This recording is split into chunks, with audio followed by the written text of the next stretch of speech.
Ela estava brincando próximo ao milharal com seus 3 irmãos quando simplesmente desapareceu.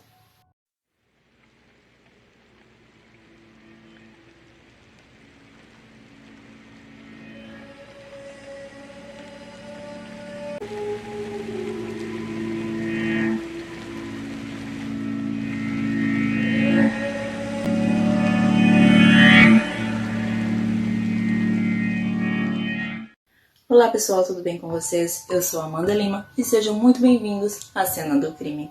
Aqui eu conto pra vocês histórias sobre crimes reais, mistérios, desaparecimentos e muito mais. Então se você gosta desse tipo de conteúdo, se inscreve no canal, curta, comenta, compartilha, ativa o sininho e chama todo mundo pra ver o caso de hoje.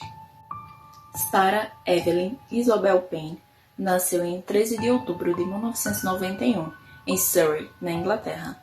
Ela era filha de Michael e Sarah Payne. Sim, ela tinha o mesmo nome da mãe. Sarah foi descrita como uma garotinha muito doce, que adorava princesas, que amava também fazer cartas para os seus pais, mostrando o quanto os amava. E ela era muito gentil e amorosa com todo mundo, mas ela era tímida com pessoas desconhecidas. No dia 1 de julho de 2000, Sarah foi com seus pais e seus irmãos passar uns dias de férias na casa dos seus avós, em West Sussex, na Inglaterra. A casa dos avós de Sarah ficava perto da praia, e em certo momento os adultos foram caminhar na beira da praia e as crianças ficaram brincando próximo ao milharal. O terreno da casa dos avós tinha vários hectares, então tinha bastante espaço para as crianças brincarem lá. Como a vizinhança era bem tranquila e segura, nunca tinha acontecido nada de ruim e perigoso por lá, então os pais ficaram tranquilos de deixar eles brincando lá sozinhos. Sarah tinha 2 irmãos mais velhos, que eram Luke e o Lee, de 13 e 11 anos, e uma irmãzinha mais nova de 6 anos, que era a Charlotte. Eles estavam brincando de esconde-esconde quando Sarah acabou caindo e se machucando. Ela bateu a cabeça no chão. Não foi nada sério, mas ela se estressou e não quis mais brincar. Decidiu que ia embora para a casa dos avós. Mesmo com seus irmãos falando que ela só estava fazendo birra, que não tinha acontecido nada demais, ela resolveu que não queria mais brincar e ponto, queria ir para casa. Aí ela começou a caminhar em direção à casa dos avós, que não ficava muito longe dali. Então o irmão mais velho dela, o Lee, ele vendo que ela realmente estava decidida a ir embora e que estava indo sozinha, então ele correu para tentar acompanhar ela, para que ela não voltasse sozinha para casa. Mesmo não sendo longe, ele é esse instinto de irmão, né? Então ele quis acompanhar ela até em casa. Então ele correu para tentar acompanhar ela, mas ele não conseguiu acompanhar e em certo momento ele perdeu ela de vista. Para chegar à casa dos avós tinha 2 caminhos, tinha o milharal e tinha pela estrada. O Lee foi pelo milharal, mas provavelmente a Sarah foi pela estrada e eles acabaram se desencontrando. Quando o Lee chegou no final do milharal, ele não viu a Sarah, pelo contrário, o homem com a aparência bem desleixada, a barba enorme, gente com cara de quem não toma banho, sabe?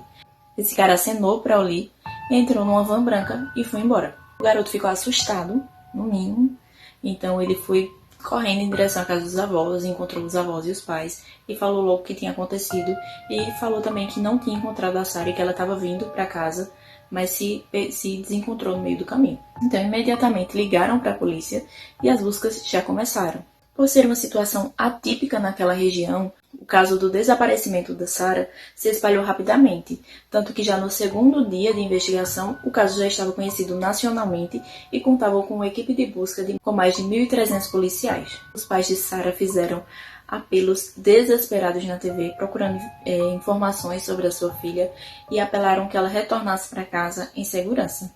Houve até relatos de avistamentos, oferecendo à família Payne alguma esperança de que a sua amada Sarah ainda estivesse viva. Então os investigadores começaram a mapear a área em busca de criminosos sexuais conhecidos e prenderam Roy Rattin em sua casa em Littlehampton, a 8 quilômetros da casa dos avós de Sarah.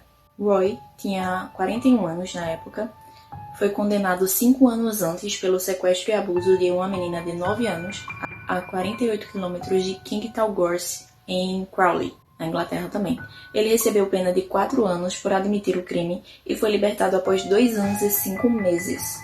Só isso ele ficou preso. Ele foi uma das primeiras pessoas na Inglaterra a serem incluídas no registro de criminosos abusadores de crianças. A partir daqui, ele se mudou de Crawley para Littlehampton. Roy foi interrogado por 1 hora em seu apartamento. Mais tarde naquela noite, ele foi parado por policiais disfarçados e preso por agir de forma suspeita. Ele foi interrogado nos 2 dias seguintes, mas os investigadores não tiveram nenhuma evidência que o ligasse ao sequestro de Sarah, então ele foi liberado e voltado para casa. Voluntários e cães revistaram a área circundante durante dias. Após 17 dias de busca, a polícia encontrou Sarah. Ela havia sido parcialmente enterrada na beira de uma estrada em uma cova rasa a 29 quilômetros de onde foi sequestrada. Ela estava sem roupas e seu corpinho sugeria que ela havia sido sufocada e abusada. A autópsia mostrou que Sarah sofreu uma morte bem violenta e a maior parte do seu cabelo havia sido arrancada no processo. No dia seguinte, uma motorista encontrou um dos sapatos de Sarah. Ela passou dias passando por perto desse sapato preto, que lhe chamou a atenção, mas ela só parou para pegar esse sapato depois que o corpo de Sarah foi encontrado, então ela entregou o sapatinho à polícia. Então aquela sandália preta com tira de velcro foi encontrada em Coham, a cerca de 16 quilômetros de onde o corpo de Sarah havia sido descoberto. A mãe de Sarah identificou como sendo um sapato pertencente à sua filha. Os investigadores ainda estavam investigando Roy e tentando encontrar falhas no seu álibi, que eles lhe haviam contado. Ele disse que estava em um parque de diversões em Hove, a cerca de 32 quilômetros de onde Sarah foi levada. No entanto, os investigadores encontraram um recibo de combustível em uma garagem perto de Coham, perto de onde o sapato de Sarah também foi encontrado. A data e hora desse recibo contradizia o seu suposto paradeiro, então ele era agora o principal suspeito. No dia 23 de julho, Roy já estava desesperado, porque a polícia ainda estava na cola dele. Então ele roubou um carro e fugiu para Crowley. Nessa tentativa de fuga, a polícia perseguiu ele e ele acabou batendo em outro veículo. Ele foi preso e condenado a 22 meses de prisão por roubo e direção perigosa. Enquanto isso, os investigadores forenses começaram a trabalhar no sapato no corpinho de Sarah, que já estava em avançado estado de decomposição. Como Roy agora estava na prisão, a polícia teve acesso à sua van Fiat Ducato branca, e o que encontraram ali foi perturbador, dado o histórico desse homem. Dentro da van, a polícia encontrou doces, brinquedos, cordas, tudo escondido atrás de uma cortina. Havia também facas, óleo de bebê e braçadeiras. Ele havia transformado o veículo em uma prisão portátil. Antes, os policiais não sabiam que Roy tinha uma van. Ele havia comprado a van uma semana antes do desaparecimento de Sarah. Descobriu-se que no cabelo de Sarah continha mais de 200 fibras materiais, e algumas delas vieram de um suéter encontrado na van de Roy. Outras fibras no sapato perdido de Sarah haviam sido encontradas e eram compatíveis com a capa do banco do passageiro da van. Em 14 de novembro de 2001, Roy compareceu ao tribunal sob a acusação de sequestro e assassinato e se declarou inocente. O irmão de Sarah, o Lee, foi uma das testemunhas chamadas durante o julgamento. Ele contou ao júri sobre suas interações com Roy no dia do desaparecimento da sua irmã. O júri viu fotos mostrando o conteúdo da van e ouviu as testemunhas que viram Roy estacionando na beira da estrada onde Sarah foi encontrada 17 dias depois. Depois de 4 semanas no tribunal, o júri condenou Roy Watson pelo sequestro e assassinato de Sarah Payne. Ele foi condenado à prisão perpétua com direito a pedir liberdade condicional a partir de 50 anos. E ele se encontra na mesma prisão até hoje. Após a sentença, o crime anterior de Roy foi revelado à mídia e ao júri. A revelação de que ele era um agressor sexual reincidente indignou o público e a família de Sarah, porque a morte da garota poderia muito bem ter sido evitada caso ele tivesse ainda preso, ou pelo menos sob monitoramento. O jornal local rapidamente foi impresso com a primeira página controversa que imediatamente teve apoio do público. Eles nomearam 50 criminosos sexuais e planejaram revelar a identidade de milhares outros aos seus leitores ao longo do tempo. A partir daí formaram-se grupos de vigilantes e a multidão forçou famílias a abandonarem as suas casas e pessoas em todo o país foram perseguidas por multidões. Inclusive uma mulher que foi agredida, ela era pediatra e foi erroneamente confundida com uma pedófila. Nada a ver, né? Os pais de Sarah iniciaram uma campanha juntamente com esse jornal por uma mudança na lei para dar ao público o direito de saber sobre os criminosos sexuais que vivem na sua área. A lei de Sarah foi implantada na Inglaterra e no país de Gales em 2011, e o efeito foi imediato. No seu primeiro ano, a polícia recebeu mais de 1.600 inquéritos na sua área local, protegendo 200 crianças no processo. 2 anos depois, a BBC informou que 700 pedófilos foram identificados através de quase 5.000 inquéritos. Roy Watson ainda está na prisão e poderá ser libertado em 2041, quando tiver 82 anos. Ele foi atacado 3 vezes enquanto estava na prisão de Wakefield. Em 2002, ele foi atacado com uma navalha e ficou com uma cicatriz de 15 centímetros na bochecha. Em 2011, ele foi esfaqueado no olho, mas os ferimentos infelizmente não foram graves. Em 2018, ele foi novamente esfaqueado por 2 presidiários e novamente não foram fatais os ferimentos. A família de Sarah acabou recebendo depois 11.000 libras da Autoridade de Compensação de Lesões Criminais, o que a mãe de Sarah descreveu como sendo uma piada de muito mau gosto. Como assim, minha filha vale 11.000 reais? A vida da minha filha vale isso? Luke tinha apenas 12 anos quando a sua irmã foi sequestrada, mas ainda sofre com os pesadelos daquele dia terrível.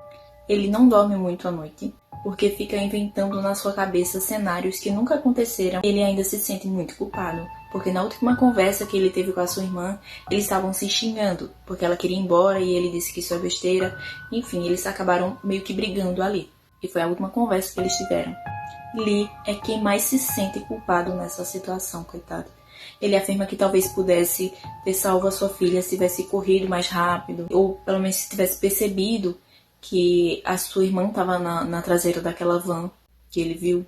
Em uma entrevista ele acrescentou: "Sempre penso em como ela seria agora. Vejo as amigas dela por aí. Algumas têm filhos, outras estão trabalhando, uma delas acaba de se casar. Eu sempre me pergunto onde ela estaria, o que ela estaria fazendo." Michael Penn se separou da sua esposa Sarah em 2003, após 18 anos de casamento, e após as dificuldades de lidar com a perda da filha deles. Em dezembro de 2011, ele foi preso por 16 meses após admitir ter atacado seu irmão com um copo, depois de ambos estarem embriagados. Em 2014, o Michael foi encontrado morto em seu apartamento aos 45 anos, por causas naturais. Sarah, a mãe, ela trabalhou bravamente para que fosse implantada a lei de Sarah. Pouco tempo depois, a mãe deu à luz a mais uma menininha. Em 2004, ela escreveu um livro que detalhava a morte da sua filha e as consequências que enfrentou por isso. Em 2010, o tempo mínimo que Roy deveria ficar preso antes de solicitar liberdade condicional foi diminuído de 50 para 40 anos. Uma estátua de bronze fica nos jardins da escola primária de Sarah Penn, em sua cidade natal. A escola comprou para homenagear a curta vida de Sarah Penn. E esse é o vídeo de hoje. Uma história realmente muito triste, que destruiu a vida de toda uma família, e eles veem as consequências até hoje. Não esqueçam de deixar um comentário, isso ajuda muito o canal. E também me sigam nas redes sociais, eu vou deixar aqui na tela para vocês. E vejo vocês no próximo vídeo.